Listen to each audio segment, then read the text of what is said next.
The captain, the Vino Chirpy, the Shashlikman, and a crew of waiters had been utterly entranced by the amount of Zernitsaya, Ikra, and I consumed by the vaporous-looking viands, and were now keeping a multiple eye on the tray that had flown back to Van with a load of gold change and banknotes.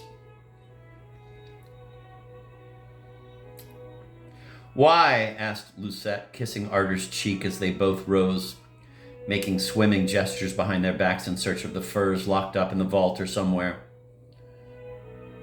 Quote, "Why did the first song, Uj Gasli, Vikomnata Ogni, and the Redolent Roses upset you more than your favorite fete in the other, about the bugler's sharp elbow," end of quote. "Van, too, was upset," replied Arter cryptically and grazed with freshly rouged lips, tipsy Lucette's fanciest freckle.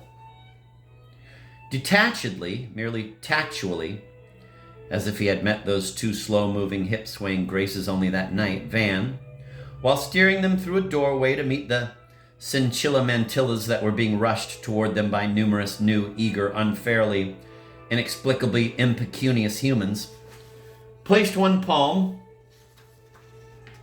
the left, on Arter's long, bare back and the other on Lucette's spine. Quite as naked and long, had she meant the lad or the latter? Laps of the lisping lips? Detachedly he sifted and tasted this sensation, then that. His girl's incellular was hot ivory. Lucette's was downy and damp. He too had had just about his last straw of champagne, namely 4 out of half a dozen bottles minus a rhythm, as we said at Old Chos. And now, as he followed their bluish furs, he inhaled like a fool his right hand before gloving it. Wow.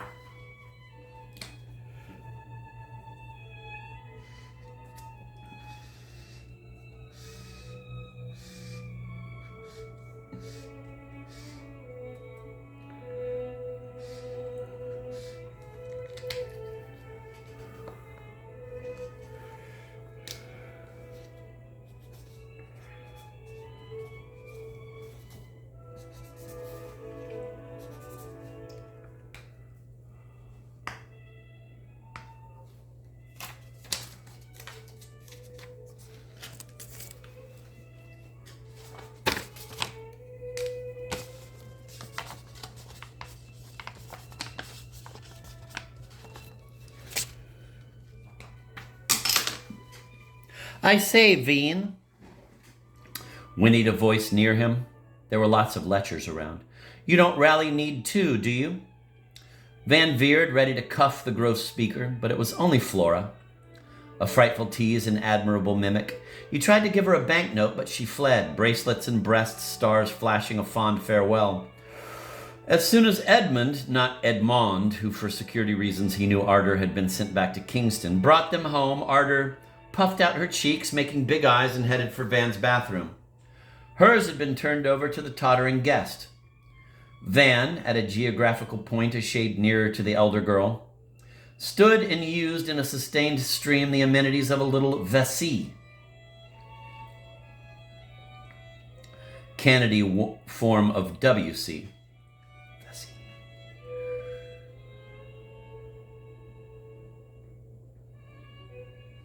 Next to his dressing room. He removed his dinner jacket and tie, undid the collar of his silk shirt, and paused in virile hesitation. Arter, beyond their bedroom and sitting room, was running her bath to its gush, a guitar rhythm recently heard, kept adapting itself aquatically, the rare moments when he remembered her and her quite rational speech at her last sanatorium in Agavia. He licked his lips, cleared his throat, and, deciding to kill 2 finches with 1 fir cone, walked to the other, southern, extremity of the flat, through a bouterie and manger hall. We always tend to talk Kennedy when hot. In the guest bedroom, Lucette stood with her back to him, in the process of slipping on her pale green nightdress over her head. Her narrow haunches were bare, and our wretched rake could not help being moved by the ideal symmetry of the exquisite twin dimples that only very perfect young bodies have above the buttocks in the sacral belt of beauty. Oh, they were even more perfect than Arter's. Fortunately, she turned around, smoothing her tumbled red curls while her hem dropped to knee level. This guy's a fucking maniac.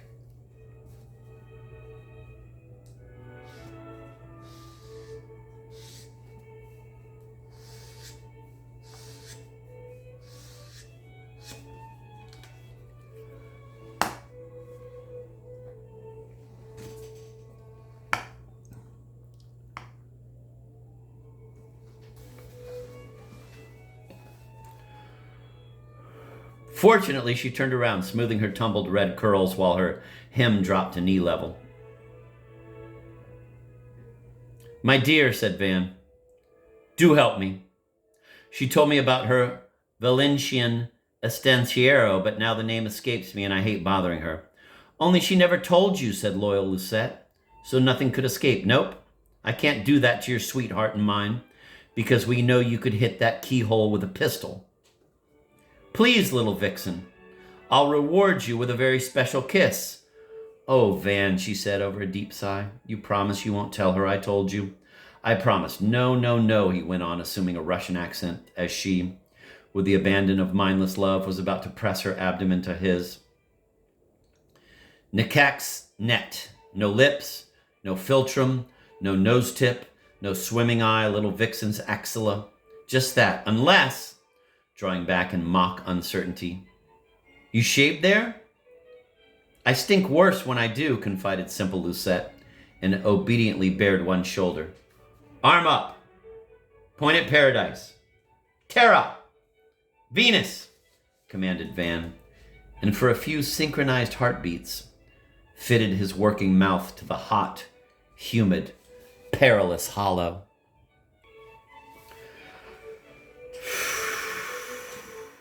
She sat down with a bump on a chair, pressing one hand to her brow. "Turn off the footlight," said Van. "I want the name of that fellow." "Vinelander," she answered. He heard Arthur Vinelander's voice calling for her glass bed slippers, which, as in Cordelinka's Princessdom too, he found hard to distinguish from dance footwear. And a minute later, without the least interruption in the established tension, Van found himself in a drunken dream making violent love to Rose, no, to Arthur, but in the rosation fashion, on a kind of lowboy. She complained he hurt her, quote, "like a tiger Turk," end of quote. He went to bed and was about to doze off for good when she left his side. Where was she going? Pet wanted to see the album. "I'll be back in a rubby," she said. Tribatic schoolgirl slang. "So keep awake. From now on, by the way, it's going to be Cher Ami Fate Murata." Play on the generic and specific names of the famous fly. Until further notice. "But no sapphic Vorschmacks," mumbled Van into his pillow. "Oh, Van," she said, turning to shake her head. One hand on the opal doorknob at the end of an endless room. "We've been through that so many times. You admit yourself that I am only a pale, wild girl with gypsy hair, in a deathless ballad and a nulliverse. In Ratner's Menald world, where the only principle is random variation, you cannot demand," she continued, somewhere between the cheeks of his pillow, for Arthur had long vanished with her blood-brown book. "You cannot demand pudicity on the part of a Delphinette. You know that I really love only males and, alas, only one man." There was always something colorfully impressionistic but also infantile about Arthur's allusions to her affairs of the flesh, reminding one of baffle painting or little glass labyrinths with 2 Ps. Or the artist's throwing trap, you remember? Which tossed up clay pigeons and pine cones to be shot at. Or Kakamaru, Russian Bix, played with a toy cue on the billiard cloth of an oblong board with holes and hoops, bells and pins among which the ping-pong-sized Abernian ball zigzagged with Bix Pix concussions.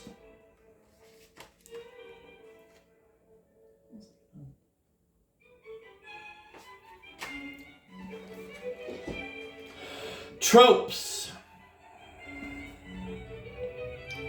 Tropes are the dreams of speech. Through the boxwood maze and bagatelle arches of artists, Van passed into sleep. When he reopened his eyes, it was 9 a.m.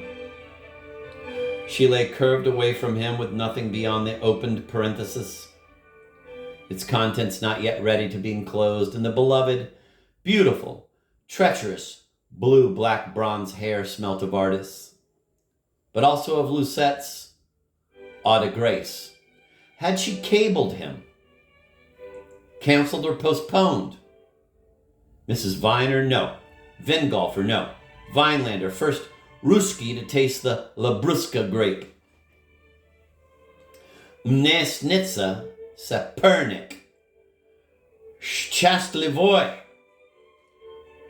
Mihail Ivanovich, arcading the sand with his cane, humped on his bench under the creamy racemes. I dream of a fortunate rival. In the meantime, it's Dr. Hangover for me and his strongest caffeine pill.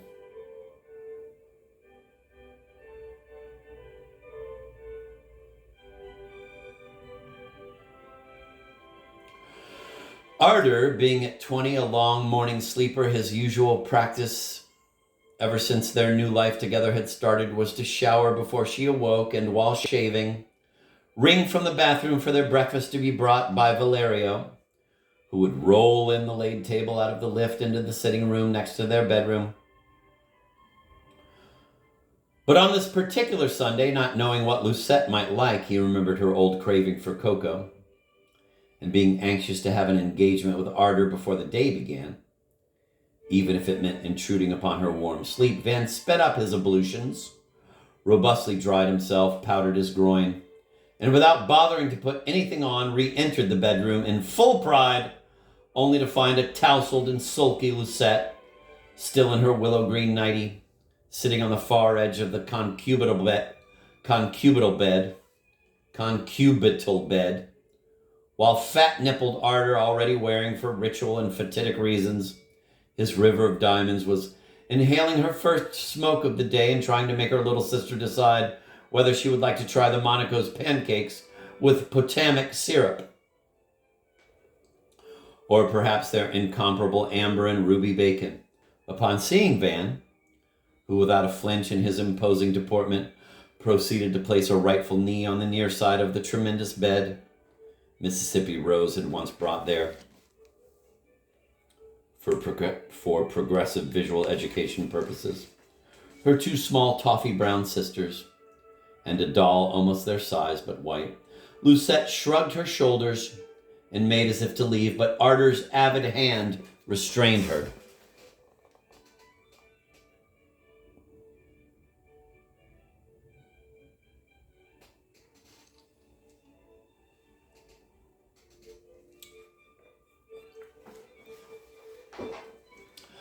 Pop in, pet. It all started with the little one letting wee winds go free at table circa 1882. And you, garden god, ring up room service. 3 coffees. Half a dozen soft-boiled eggs, lots of buttered toast, loads of... Oh no, interrupted Van. 2 coffees, 4 eggs, etc. I refuse to let the staff know that I have 2 girls in my bed. 1, test Flora, is enough for my little needs. Little needs, snorted Lucette. Let me go, Arder. I need a bath, and he needs you. Pet stays right here, cried audacious Ada, and with one graceful swoop plucked her sister's nightdress off. Involuntarily, Lucette bent her head and frail spine. Then she lay back on the outer half of Arder's pillow in a martyr's pudibund swoon, her locks spreading their orange blaze against the black velvet of the paddled headboard. I'm going to reread that paragraph just because a lot of these paragraphs have been getting by me, and just to savor one, just to sip on it again, I'm going to reread that one. Just a couple of sentences.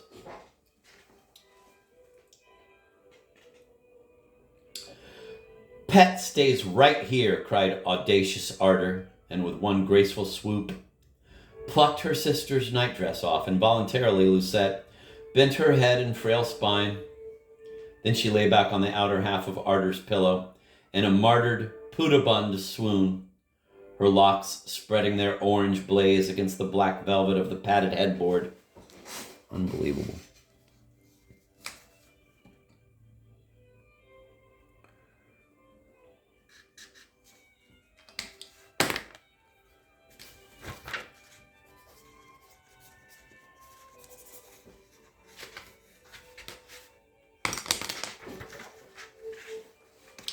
"Uncross your arms, silly," ordered Arter, and kicked off the top sheet that partly covered 6 legs.